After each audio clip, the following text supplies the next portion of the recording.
Good evening to the students of class 12. Today in this video, let us understand the series and the parallel combinations of capacitors. I am Dhanu Saraiya. Please watch the video till the end so that you understand the concept very clearly. Do subscribe my channel also. You will definitely understand what I am trying to make you understand. Okay. So now let us see the series combination of capacitors. Here I have taken three capacitors with the capacitance C1, C2, C3. Connected them in series. Okay. I have maintained a potential difference of V, potential drop, okay, or potential difference of V between the two ends of the combined series of C1, C2 and C3. Now here you can see that when three capacitors are connected in series, the charge on each plate will be same, that is plus or minus Q. Plus or minus Q, either plus Q or minus Q. Charge remains the same. So this point, the charge remains the same on every plate for a series combination is a point to be remembered. Okay?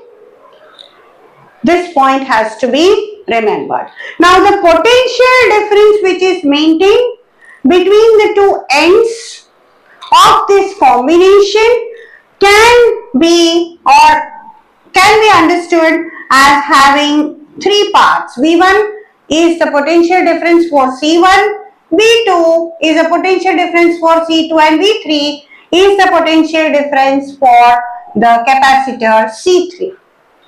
So using this combination on each capacitor, let us write the effective potential difference as V is equal to V1 plus V2 plus V3, where V1 is equal to Q upon C, which we have learned as a formula. Capacitance of a capacitor is equal to Q upon V, already learned in video number 13 of this chapter.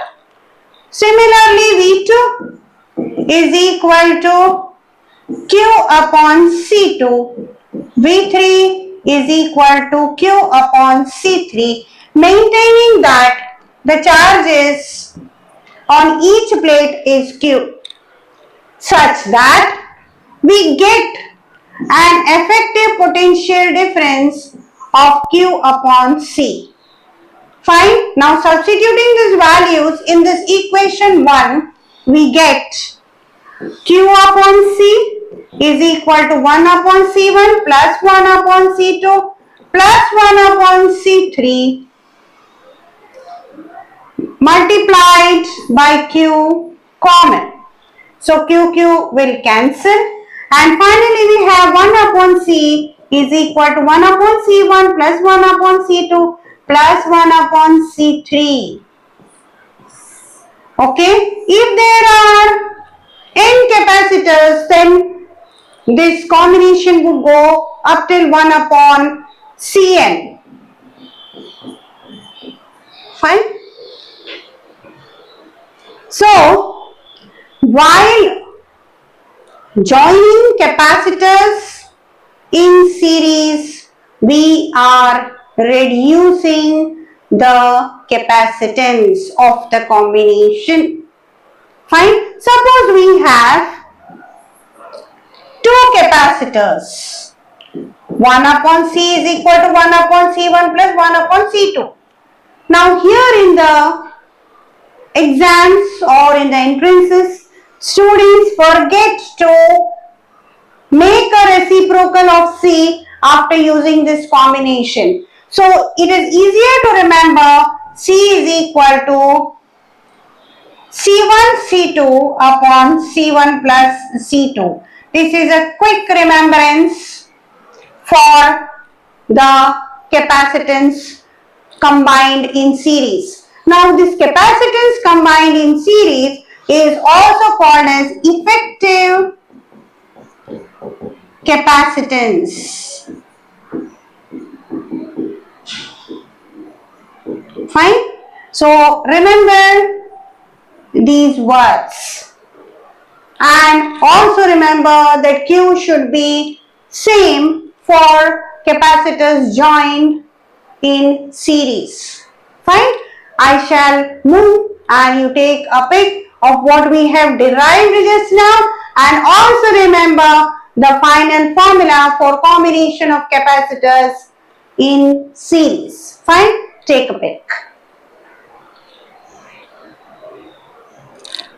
Now let us see parallel combination of capacitors. That means capacitors combined with each other in a parallel arrangement. Fine. So first let us understand what are these capacitances of these capacitors. C1, C2 and C3 are the capacitance of the three capacitors I have used. Okay, then what are the charges on each plates of each capacitor? C1 has a charge of plus or minus Q1 combination. C2 capacitance has a charge of plus or minus Q2 combination, and C3 has a charge of Q3 plus or minus Q3 as their combinations. The charges on the plates of each capacitors are different. Q1, Q2, Q3. C1, C2, C3. Potential difference, potential drop between each capacitance remains the same. So the potential difference between the plates of C1 is V. Similarly, for C2 also V. For C3 also V. So very important to remember, in a parallel combination, the potential difference between the plates remains the same. This is a point to be remembered. Now we have already learned C is equal to Q by V as the formula for capacitance. Fine. So let us write using this information. C1 is equal to Q1 upon V. C2 is equal to Q2 upon V. C3 is equal to Q3 upon V. Therefore, if we combine the charge Q, we get Q is equal to Q1 plus Q2 plus Q3. From this equation, we can write C1V plus C2V plus C3V, and the effective capacitance, C is called as the effective capacitance in parallel combination, can be written as, from this equation, Q is equal to CV. Let us substitute CV here. So we can take V common here.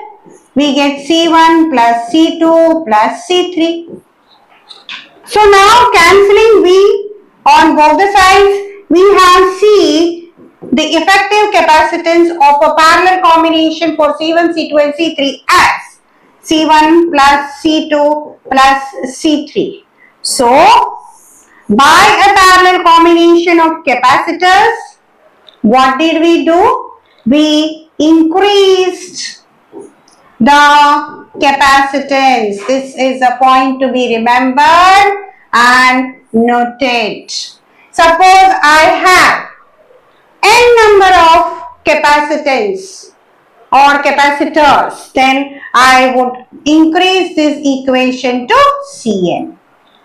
Fine. So we have to join the capacitors in parallel combination if we want to increase the capacitance. Remember another point that V remains the same. Some key points, keywords we have to remember so that we can quickly apply it when such a situation is asked. Fine. So take a pic of what we have done just now and remember all the points as a memory to solve the application and numerical questions.